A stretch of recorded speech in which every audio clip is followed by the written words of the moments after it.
আসসালামু আলাইকুম, কেমন আছেন আপনারা? আপনাদের 6টা বিষয় জানিয়ে দেব। এই 6টা বিষয়ের যে কোনো একটা যদি প্রবলেম থাকে আপনি কোনদিক সৌদি আরব আসতে পারবেন না। আপনি যদি না জেনে সৌদি আরব থেকে গিয়ে আবার যদি আপনি রিটার্ন আসার চেষ্টা করেন, আপনি যদি কোনো কিছু চেক না করে, আপনি যদি কোনো কিছু না জেনে আরেকজনের কথায় যদি আপনি আসার চেষ্টা করবেন, তাহলে হয়তোবা আপনি এয়ারপোর্ট পর্যন্ত আসতে পারেন, এরপরে কোন দিকে আসতে নাও পারেন, কারণ সৌদি আরব ঢুকতে নাও দিতে পারে। অবশ্যই আপনি ভালো মন্দ জেনে শুনে বুঝে তারপরে আপনি ফির সৌদি আরব আসবেন।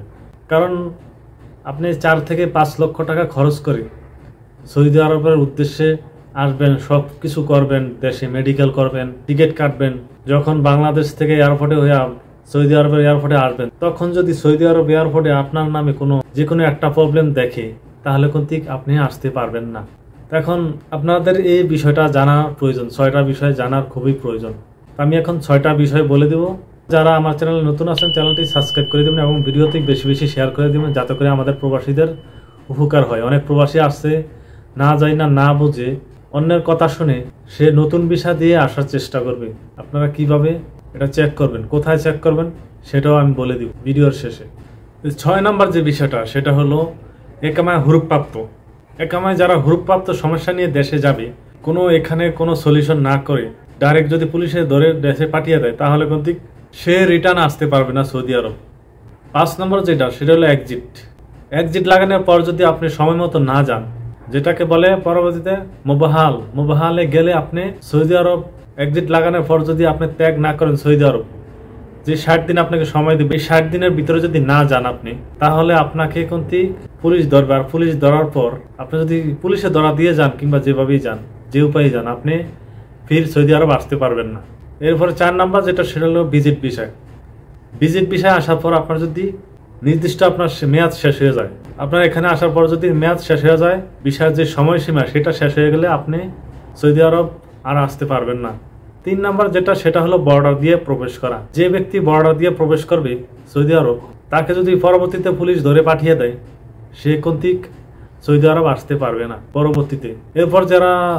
এরপর যেটা 2 নম্বর যেটা, সেটা হলো উমরা ভিসা আসার পর আপনি যদি উমরার ভিসার যে মেয়াদ থাকে, ওই মেয়াদ পর্যন্ত যদি আপনি মেয়াদ থাকা অবস্থায় যদি আপনি চলে যান, তাহলে তো ভালো। আর যদি আপনি মেয়াদ যাওয়ার পর আপনি যে কোনো উপায়ে দেশে যান, তাহলে কোন থেকে আপনি আর এখানে রিটার্ন আসতে পারবেন না। আপনি নতুন ভিসা দেওয়া হোক আর যে বিষয় হোক, আপনি কোনো বিষয়ে সৌদিতে প্রবেশ করতে পারবেন না। 1 নম্বর যেটা বিষয়টা, 1 নম্বর বিষয়টার মধ্যে কয়েকটা বিষয় আমি বলবো। ধরুন আপনার প্রবলেম আছে, আপনি শ্রম আইন লঙ্ঘন করলেন, আপনি কোনো কিছু বেচা কিনা কিংবা আপনি যদি এক কাজের হয়ে আরেক কাজে করেন, তাহলে আপনাকে পুলিশ অথবা মুক্তবামেল যারাই আটক করেন এখনো। তারপর হলো যারা উমরা ভিসা আইসা অনেকে ভিক্ষা অবস্থায় ধরলে, কোনো অন্য পেশায় যে কোনো মুক্তবামেল যে কোনো শ্রম আইন লঙ্ঘন করেন, তাহলে আপনাকে পুলিশ ধরে জেলে পাঠাবে। জেলে পাঠানোর পর সফর জেলে দিবে, অর্থাৎ আপনি আর রিটার্ন আসতে পারবেন না সৌদি আরব। আপনি যে কোনো উপায়ে আসার চেষ্টা করেন না কেন, আপনি আসতে পারবেন না। তো মনে রাখবেন, এই বিষয়টা কারো 5 বছর নিষেধাজ্ঞা দেয়।